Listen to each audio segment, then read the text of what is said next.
மனோஜ் பாண்டியன் தன்மானத்தை அடகு வைத்து திமுகவில் இணைந்து விட்டார் என்று அதிமுக செய்தி தொடர்பாளர் வைகை செல்வன் விமர்சித்துள்ளார். காஞ்சிபுரத்தில் நடைபெற்ற அதிமுக நிர்வாகிகள் ஆலோசனைக் கூட்டத்தில் பங்கேற்ற முன்னாள் அமைச்சர் வைகை செல்வன் செய்தியாளர்களை சந்தித்தார். அப்போது பேசிய அவர், எடப்பாடி பழனிசாமி தலைமையில் அதிமுக உறுதியுடன் செயல்பட்டு வருவதாகவும் அதிமுகவின் உண்மையான இயக்கம் அவருடைய தலைமையிலேயே நடைபெறுகிறது எனவும் தெரிவித்தார். மனோஜ் பாண்டியன் திமுகவில் இணைந்திருப்பது அரசியல் வாழ்க்கையின் பரிதாபகரமான கட்டமாகும் என்றும் வைகை செல்வன் கூறினார்.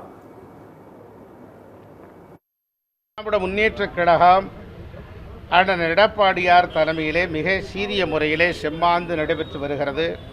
மனோஜ் பாண்டியனை நாடாளுமன்ற உறுப்பினராக்கியவர் புரட்சி தலைவி அம்மா.